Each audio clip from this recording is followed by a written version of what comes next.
गजब का पान लगाया है, खाओ और जन्नत की सैर करो। बहुत शुक्रिया खलील भाई। अस्सलाम वालेकुम खलील भाई। वालेकुम सलाम। खुदा बख्श। कैसे आ रहा? मुझे हुक्म करते, मैं आ जाता। बस खलील भाई, सरदार साहब का हुक्म था इसलिए मुझे आना पड़ा।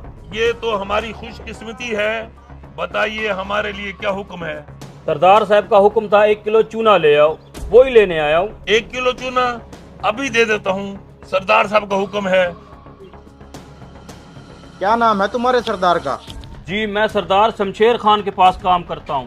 तुम्हारे सरदार ने इतना चूना क्यों मंगवाया है?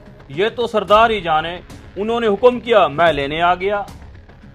कुछ तो गड़बड़ है। तुम सरदार के पास क्या काम करते हो? वैसे तो सरदार के पास बहुत नौकर चाकर हैं, मैं उनका खास मुलाजिम हूँ, उनको पान बना के खिलाता हूँ। समझ गया। मेरा मशवरा है तुम 1 किलो चूना नहीं 1 किलो दही लेकर जाओ। ये क्या बोल रहे हैं आप? सरदार ने चूना ही कहा है तो मैं दही क्यों लेके जाऊं? अरे मियाँ, अपनी खैर चाहते हो तो चूना नहीं दही लेके जाओ। चलो भाई, तुम्हारा चूना। अरे मियाँ, अपनी खैर चाहते हो तो चूने की जगह दही लेके जाओ। अगर इसने सरदार की बात न मानी तो वो इसकी जान ले लेगा।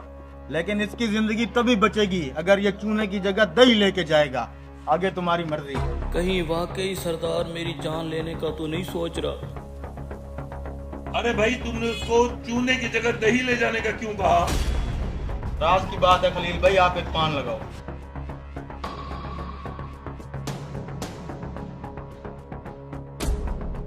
उस अजनबी के कहने पे मैंने चूने की जगह दही तो ले ली, लेकिन सरदार को क्या जवाब दूंगा? अल्लाह ही मदद करे मेरी। जाओ जाके नहलाओ इस घोड़े को। हाँ खुदाबख्श, चूना ले आई हो? जी सरदार, ले आया हूँ। ठीक है, ये चूना तुमने खाना है। मुझे ये चूने वाला डब्बा खाली चाहिए। खाओ। सरदार, मैंने कहा मुझे ये डब्बा खाली चाहिए। खाओ ये चूना।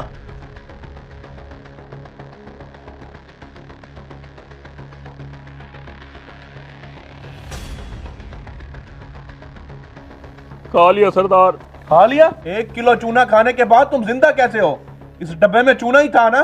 सरदार, इस डब्बे में चूना नहीं दही थी। दही? मैंने तुम्हें 1 किलो चूना लाने को भेजा था। सरदार, मैं पान वाले से चूना ही लेने गया था, वहाँ एक अजनबी बैठा था, उसने कहा था चूने की जगह दही ले जाओ, तुम्हारी जान बच जाएगी।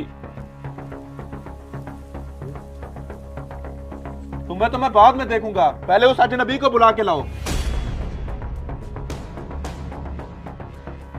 अस्सलाम वालेकुम। वालेकुम सलाम। तुम्हारे कहने पे मैं चूने की जगह दही तो ले गया था, मेरी जान तो बच गई, अब तुम्हें सरदार ने बुलाया है।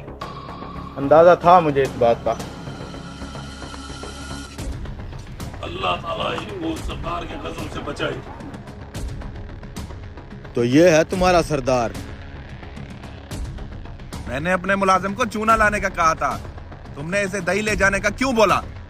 क्योंकि मैं जानता था वो चूना आपने इसी को खिलाना है। तुम्हें कैसे पता चला कि वो चूना मैंने इसे खिलाना था, जबकि ये बात तो इसे भी मालूम नहीं थी, सिर्फ मैं जानता था। जब इसने पान वाले से 1 किलो चूना मांगा तभी मुझे शक हो गया था कि पान बनाने के लिए 1 किलो चूना तो कोई भी नहीं मंगवाता। फिर मैंने इससे पूछा कि तुम सरदार के पास क्या काम करते हो, तो इसने मुझे बताया कि ये आपका खास मुलाजिम है जो आपको पान बना के खिलाता है। तब मैं समझ गया कि आज सुबह जो इसने आपको पान खिलाया होगा उसमें चूना ज्यादा लग गया होगा। आपकी जुबान कट गई होगी तो आपने सोचा होगा सजा के तौर पर इस मुलाजिम को भी चूना खिला के मारा जाए। बस इसीलिए मैंने इसको कहा कि दही ले जाओ। मानना पड़ेगा यार, गजब के ज़हीन इंसान हो तुम। यहाँ बैठो, मैं तुम्हारी जहानत पे तुम्हें इनाम देना चाहता हूँ। मांगो, क्या मांगते हो? मुझे कुछ नहीं चाहिए सरदार, बस मेरी एक नसीहत याद रखना, जब इंसान का वक्त खत्म होता है तो मालो दौलत रुपया पैसा कुछ भी काम नहीं आता, सिर्फ इंसान के अच्छे अमाल काम आते हैं। गरीबों पे जुल्म करना छोड़ दे सरदार, इंसान खता का पुतला है, मुलाजिमों की छोटी मोटी गलतियां माफ कर दिया कर। मैंने दौलत के नशे में चूर होकर गरीबों पर बड़े जुल्म किए हैं। पता नहीं क्यों मैं ये बात भूल गया था कि मैंने भी मरना है। हमसे कई बड़े बड़े तानाशाहों को मट्टी खा गई है। अल्लाह हमारी गलतियों को माफ करे।